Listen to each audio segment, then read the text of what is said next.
আজি আপোনাৰ যি মানে বিশাল ৰেলী উলিয়াইছে কিহৰ কাৰণে উলিয়াইছে আৰু আপুনি ৰাইজক কি ক'ব খোজে? নমস্কাৰ, মোৰ নাম শ্ৰী পৰিস্মিতা দাস। মই নিজ বিহালী গাঁও পঞ্চায়তৰ 1 নং ৱাৰ্ডৰ আৰু বিজেপি মনোনীত প্ৰাৰ্থী হিচাপে এইবাৰ ৰাইজে নিৰ্বাচন কৰিছে। সেয়েহে সকলো ৰাইজ মোৰ লগত আজি ৰেলীত ওলাইছে।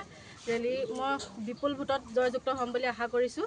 সকলো ৰাইজ মোৰ লগত সহায় সহযোগিতা কৰি আজি এই ৰেলীত আগবাঢ়িছোঁ। আপুনি কি চিহ্নত উঠিছে? মই অটো ৰিক্সা চিহ্নত। ৰাইজৰ সঁহাৰি কেনেকুৱা পাইছে? ৰাইজৰ বিপুল সঁহাৰি মোৰ লগত সদায় এইকেইদিন লাগি আছে।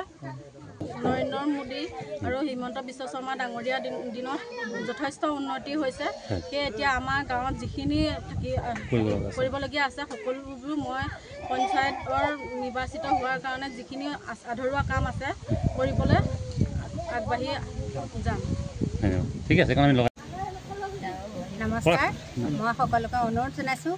নিজ বিহালী পঞ্চায়তৰ 1 নং ৱাৰ্ডৰ পৰিস্মিতা দাস অটো ৰিক্সা চিহ্নত উঠিছে। সকলো ৰাইজে ভোট দি তেওঁক জয়যুক্ত কৰে যেন হিমন্ত বিশ্ব শৰ্মা আৰু নৰেন্দ্ৰ মোদীৰ নেতৃত্বত যি আমাৰ চৰকাৰ গঠন হৈ আছে, যি ভাল কাম কৰি আছে, আমি আশা কৰোঁ আমাৰ এই পঞ্চায়তৰ যোগেদিও আমি আৰু অলপ আগবাঢ়িব পাৰিম বুলি। গতিকে গোটেই ৰাইজে এখেতক ভোটটো দি জয়যুক্ত কৰে যেন পৰিস্মিতা দাস অটো ৰিক্সা চিহ্নত। আজি পদযাত্ৰা কৰিছোঁ আমি গোটেই 1 নং ৱাৰ্ডৰ গোটেই আমাৰ সকলো ৰাইজ মিলি পদযাত্ৰা কৰিলোঁ। আমাৰ ৰাইজৰ সহযোগ যথেষ্ট আছে। আমি আজি 4-5 দিন একেৰাহে আমি গৈ আছোঁ ঘূৰিবলৈ, তেওঁ হৈ ভোট খুজিবলৈ গৈ আছোঁ। আমি সকলো পিনৰ পৰা সহায় পাইছোঁ। সেইকাৰণে আমি আশা ৰাখিছোঁ ৰাইজে যে ভোটটো দি জয়যুক্ত কৰে যে তেখেতক।